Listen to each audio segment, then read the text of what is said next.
Hello, আসসালামু আলাইকুম প্রিয় দর্শক। আশা করি সবাই ভালো আছেন।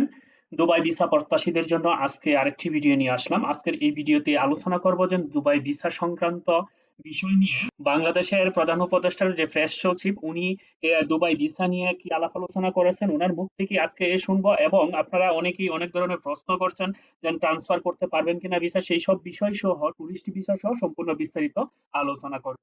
তাই ভিডিওটি না টেনে সম্পূর্ণ দেখতে থাকুন। নিত্য নতুন এমন ভিডিওর আপডেট পেতে মিস্টেক পয়েন্ট ইউটিউব চ্যানেলটি সাবস্ক্রাইব করে পাশে থাকার বেল আইকনটি অন করে রাখুন। সবার আগে আপডেট নোটিফিকেশন পেয়ে যাবেন। অলরেডি সাবস্ক্রাইব করে থাকলে আপনাকে অসংখ্য ধন্যবাদ। তো চলুন শুরু করি আজকের ভিডিও। জুলাইয়ের আন্দোলনের কারণে দুবাই অবস্থানরত প্রবাসীরা তারাও যে বিক্ষোভ করেছিল, সেই বিক্ষোভের জের ধরে বাংলাদেশিদের উপরে ভিসা একটা নিষেধাজ্ঞা দেওয়া হয়েছে, তাই ভিসাটা এখন কঠিন হয়ে গেছে।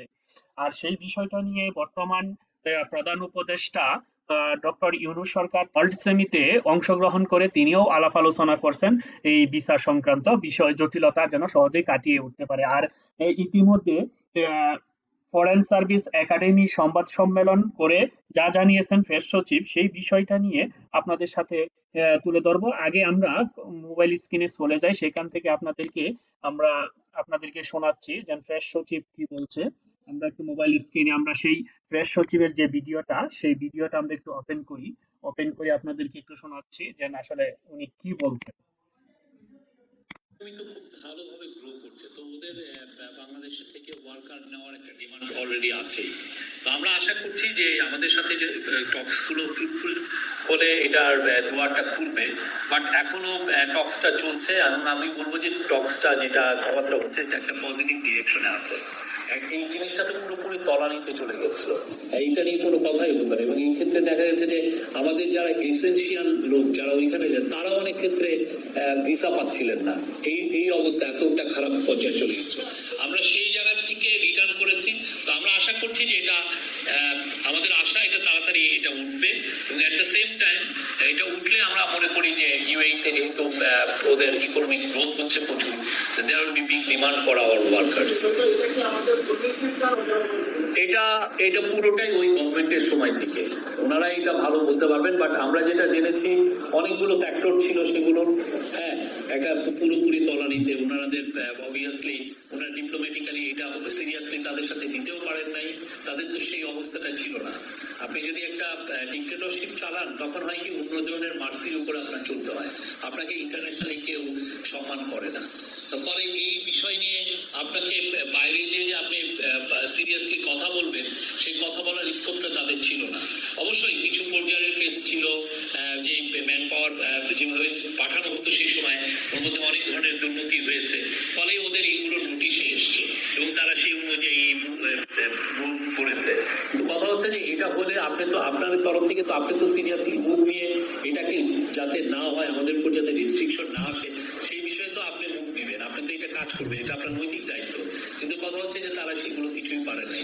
প্রফেসর ইউনূস এই ওয়ার্ল্ড গভর্নমেন্ট সামিটকে সামনে রেখে মূল উদ্দেশ্য হচ্ছে যে আমাদের এই বিষয়টা যেভাবে হোক এই দুয়ারটা। হ্যাঁ, প্রিয় দর্শক, আপনারা তো শুনতেই পেলেন যে প্রেস সচিব উনি কি বলছেন, যে ভিসার যে নিষেধাজ্ঞা আছে সেটা যেন অতি তাড়াতাড়ি যেন তোলা যায়, এবং সেই বিষয়টা নিয়েই কিন্তু তারা কাজ করতেছেন যেন ভিসা নিষেধাজ্ঞাটা অতি তাড়াতাড়ি যেন উঠে যায়। আমরা আশা করতে পারি অতি তাড়াতাড়ি কিন্তু শীঘ্রই একটা সুসংবাদ পেতে চলেছি, যে ভিসা যে নিষেধাজ্ঞা আছে সেটা একদম শিথিল করে দিয়ে জনসাধারণের জন্য সবার জন্য ভিসা চালু করে দিবে। এর ভিতরে আপনারা অনেকে প্রশ্ন করছেন যে ভাই ভিসা ট্রান্সফার করতে পারা যায় কিনা। আমি বলবো যে যারা ক্যান্সেলে আছেন তারা চেষ্টা করবেন, আর যারা ক্যান্সেল নাই তারা চেষ্টা করবেন না। ভিসা ট্রান্সফার বিষয়টা হচ্ছে যে আগেও হচ্ছে এখনো হচ্ছে, কেমন হচ্ছে সেটা কিন্তু সবার জন্য না। যারা হাই প্রফেশনের জব করেন তাদের জন্য ভিসা ট্রান্সফার করা যাচ্ছে। আপনার যদি ডিগ্রি পাস বা মাস্টার্স পাসের সার্টিফিকেট থাকে তাহলে আপনিও সেটা পারবেন। তাই বলবো কি জানে, যেহেতু এখনো সব ভিসা খুলে নাই, কোনো প্রকার ভিসা সাধারণ মানুষের জন্য খোলা হয় নাই, ভিসা একদম টোটালি এখন পর্যন্ত বন্ধ আছে, তাহলে আপনারা সেই ট্রান্সফার করার চেষ্টা করবেন না। আপনারা যেভাবেই আছেন যেখানে আছেন সেভাবে থাকার চেষ্টা করুন। আর একটা বিষয় হচ্ছে যে বাংলাদেশ থেকে ভিসা করতেছে, অনেকেই ভিসা করতেছে। সেটা কি ভিসা? সেটা কিন্তু লেবার ভিসা বা কাজের ভিসা বা ওইরকম ভিসা না বা আরবি ঘরের ভিসাও না। এইগুলা হচ্ছে যেন আপনার হাই প্রফেশনাল যেসব ভিসা, সেই সবগুলো হচ্ছে আপনিও করতে পারবেন। যদি আপনি সেই ভিসাগুলো করেন তাহলে অবশ্যই আপনার গ্রাজুয়েটের একটা সার্টিফিকেট লাগবে। সেই গ্রাজুয়েট পাশে যে সার্টিফিকেটটা থাকার পরে কিন্তু আপনি সেই ভিসার জন্য আবেদন করতে পারবেন। বাংলাদেশ কিন্তু এমনিতে দুর্নীতিগ্রস্ত। তাই আপনাদেরকে অনুরোধ করব ভাই, যদি আপনার যদি সার্টিফিকেট জেনুইন থাকে তাহলে আপনি করেন। আর যদি আপনার জেনুইন না থাকে তাহলে আপনি এই বুম বাম সার্টিফিকেট বানায় এইগুলা করতেও পারবেন না। এমনিতেই সবাই জানে যে বাংলাদেশে একটু দুর্নীতি কারসাফি এরকম হয়।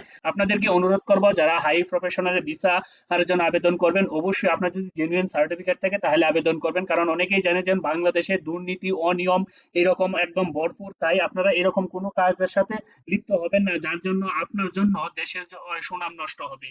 আরেকটা বিষয় হচ্ছে অনেকেই বলছে যে টুরিস্ট ভিসা, হ্যাঁ টুরিস্ট ভিসাও চালু আছে। সেই টুরিস্ট ভিসাটা চালু কিভাবে আছে সেটা তো বললামই, যে এর আগের ভিডিওতেও বলছি যে স্পন্সর ভিসা গুলো অনুমোদন টুরিস্ট ভিসা চালু আছে। আর এখানে হচ্ছে যে টুরিস্ট ভিসা করতে আপনার কি কি ডকুমেন্ট লাগবে আমি সাধারণত বলি যে রিটার্ন টিকিট লাগবে, আপনার আসা যাওয়ার আপ ডাউন টিকিট থাকতে হবে, সেটা তো থাকতে হবে। যদি আপনি এই বাংলাদেশ থেকে কোনো দালালের মাধ্যম দিয়ে টাকা পয়সা দিয়েও যদি আপনি যান গা, তাহলে কিন্তু ধরা খাইবেন। আপনি যখন দুবাই এয়ারপোর্টে নামবেন তখন ইমিগ্রেশনে কিন্তু ধরা খাইবেন, সেখানে বড় ঝামেলা হতে পারে।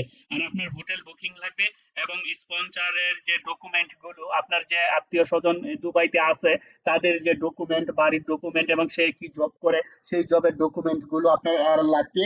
সেগুলো উপস্থাপন করতে হবে এবং আপনার সাথে 4 থেকে 5 হাজার দেড়হাম আপনার টাকা লাগবে, প্রায় লাখখানিক টাকার উপরে। এই টাকাটা নিয়েই কিন্তু আপনি টুরিস্ট ভিসায় আপনি ভ্রমণ করতে পারবেন। প্রিয় দর্শক, আরেকটি গুরুত্বপূর্ণ কথা বলি আজকের এই ভিডিওটা সমাপ্ত করব। সেই বিষয়টা হচ্ছে যে আপনারা অনেকেই আছেন দালালদেরকে টাকা পয়সা দিচ্ছেন, কিন্তু আমি অনুরোধ করবো আপনারা এখনো দালালদেরকে কোনো টাকা পয়সা দিবেন না। দালালদের সাথে লেনদেন করা থেকে বিরত থাকুন, কারণ ভিসা এখনো চালু হয়নি, এখনো ওপেন হয়নি। কখন ওপেন হবে সেটা কিন্তু কেউ বলতে পারতেছে না।